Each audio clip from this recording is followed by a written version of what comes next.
দ্রুত পূর্ণাঙ্গ বোর্ড গঠন ও অধ্যাদেশ বাতিলের দাবিতে গভর্নরের কাছে স্মারকলিপি দিয়েছে ইসলামী ব্যাংকের গ্রাহকরা।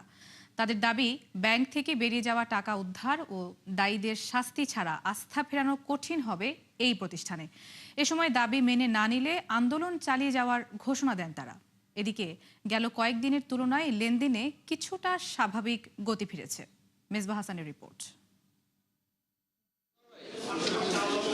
নিজের প্রবাসী ভাইয়ের পাঠানো টাকা জমিয়ে ইসলামী ব্যাংকে ৮ লাখ টাকার একটি এমটিডিআর খুলেছিলেন আলমগীর হোসেন, কিন্তু কয়েকদিনের অস্থিরতায় আতঙ্কিত হয়ে টাকা তুলে নেন এই গ্রাহক।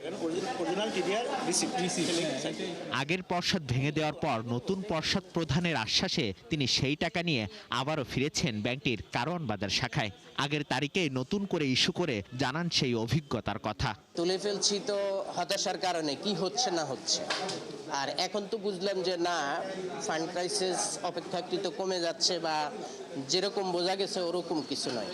ব্যাংকটির কারওয়ান বাজারের এই শাখায় গেল দুদিন আগে টাকা উত্তোলনের পরিমাণ বেড়েছিল ২ থেকে ৩ গুণ। সেটি এখন অনেকটা স্বাভাবিক। গ্রাহকরা বলছেন, আতঙ্কিত হয়েই আগে এমন সিদ্ধান্ত নিয়েছিলেন তারা। মানুষের মধ্যে একটা রিউমার, একটা আতঙ্ক থাকেই স্বাভাবিকভাবে, যেহেতু একটা সমস্যা এরাইজ হয়েছে, ওইটা নিয়ে মানুষ ইনশাল্লাহ কেটে যাবে। সবাই জানিয়ে গেছে যে স্টেট ব্যাংকে দুর্নীতি হচ্ছে, সমাধান হয়ে গেছে, ১ সপ্তাহের ভিতরে ক্লোজিং হয়ে যাবে, সমস্যা থাকবে না। প্রিভিয়াস ডেটগুলোর চেয়ে ২-৩ গুণ বেশি চাপ ছিল।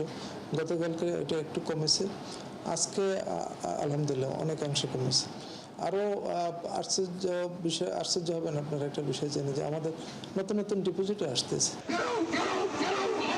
এদিকে খুরশিদ আলমকে বাদ দিয়ে নতুন পর্ষদ প্রধান আসার পরও আন্দোলনে নেমেছেন সচেতন গ্রাহকরা। বিক্ষোভ মিছিল নিয়ে বাংলাদেশ ব্যাংকের সামনে জড়ো হন তারা। দলীয় লোকদেরকে বসিয়ে দলীয় এজেন্ডা বাস্তবায়ন করে একের পর এক নতুন করে লুট করা ষড়যন্ত্রে লিপ্ত হয়েছে। ব্যাংক রেজুলেশন 18 ক ধারা, যেটা আমরা দেখি ব্যাকডোর এন্ট্রান্স, এই পেছনের দরজা দিয়ে লুটেরাদের এন্ট্রান্স বন্ধ করা হোক।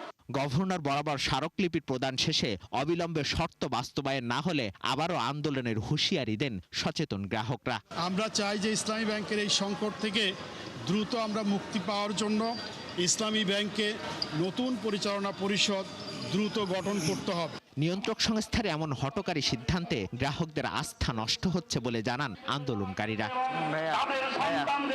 মেজবা হাসান, ৭১, ঢাকা।